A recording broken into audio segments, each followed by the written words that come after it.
Recently, someone asked me if I had any tattoos. I responded truthfully, no.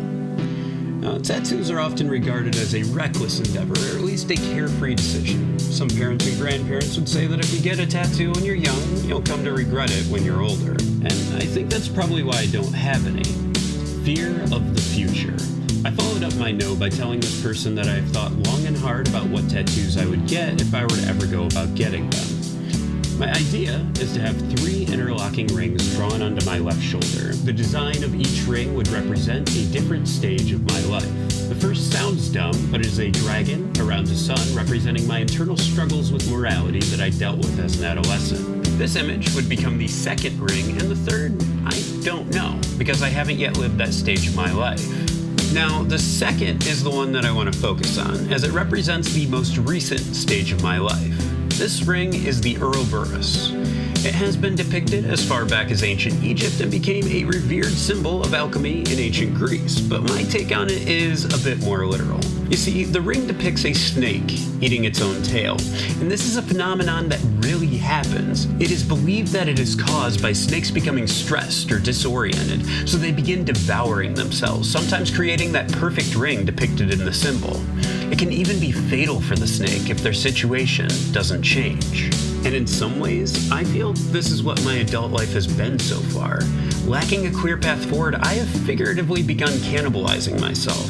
Fear has guided more and more of my actions until eventually all of the me that I thought I was might be thoroughly consumed, suffocating on my own insecurities. I know that sounds a bit dramatic, but I have missed out on opportunities due to the smallest ounce of uncertainty. I've missed out on relationships and lost friends purely from being afraid of saying the wrong thing, and so choosing to say nothing at all. I have similarly kept relationships that were negative and occasionally downright harmful for fear of being alone. And in a creative context, this fear has led to a near inability to make any personal kinds of art. Before I ever near completion, I find myself questioning such an endeavor's value. Why try if I'm not as good as some other creator? What if no one likes what I'm making, or worse, what if no one cares? What is any of this worth? Now, that's not to say I've not been progressing in my field, but I am always working on someone else's vision, helping fulfill another person's dream, and I'm getting more and more concerned that if I continue this way for much longer, I'm going to start forgetting my dreams entirely. And to me, nothing sounds more tragic than that. Several weeks ago, I traveled from the frozen shores of Lake Erie all the way down to Atlanta, Georgia. With a couple friends of mine, we embarked on the 10-hour journey by car so that we could reconnect with some old college buddies. Now, while the trip was indeed a lot of fun, it also served another purpose. You see, our friends down in Georgia are working in the film industry in ways that I currently could only imagine. They're already either fulfilling their dreams or well on their way toward that end. That in direct contrast to the three of us from up north, all feeling like we're in a state of stagnation, chasing our own tail, as it were. The allure of opportunity in this industry in Atlanta is undeniable. They have infrastructure and so many jobs all over just for filmmaking. Even in late January, we encountered a few projects that were shooting right there on the street. There is such a huge chance to grow by relocating. But for me at least, the Ouroboros would have me stay. Up here at home, I have a steady day job. I edit video for the morning news, and don't get me wrong, I really enjoy what I do. I am thankful every day that I can do something in this field and get paid for it. There's even the chance for growth within the station that I work, but this isn't my dream. My dream is big and dumb and maybe unrealistic, but I want to make movies. I want to be involved in the industry that sets dreams to the big screen. And hopefully one day, someone will be sitting in a theater watching mine. But even as I say it, I know that's a crazy notion. The pipe dream of a naive child. The wish of a boy who hasn't yet let fear decide his future. That's what Atlanta is, though. A chance. But it's also a huge risk. I'd be leaving a comfortable job doing something that I love for hard hours that may never pay off. I'd be leaving a home, family, and what few friends I've got left for the absolute unknown. The question I must answer is, what is all of this worth? There was a strange recurring theme I saw while traversing the various sites and shops in Atlanta. So many items echoed the same phrase, no fear.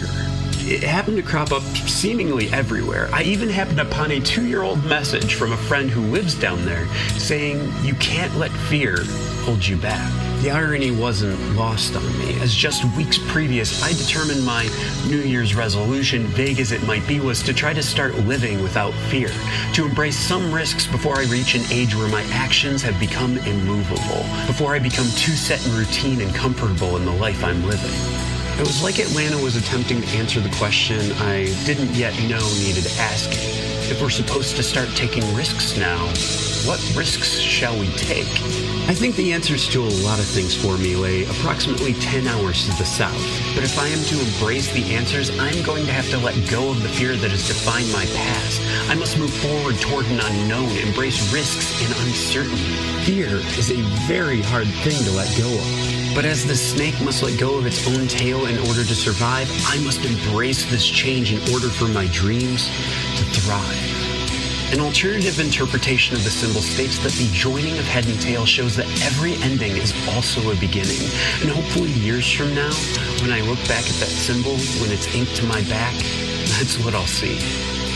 I'm really thinking I might go ahead with getting that tattoo done when next I have the funds for it. And my friend at the beginning suggested that I should certainly go for it. They liked the fact that each part of the tattoo would mean something deeply personal to me.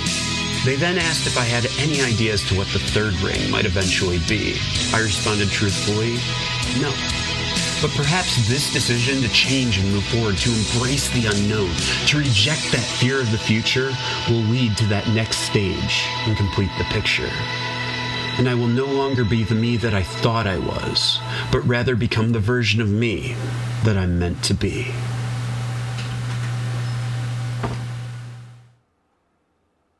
All right, well, thank you for watching that.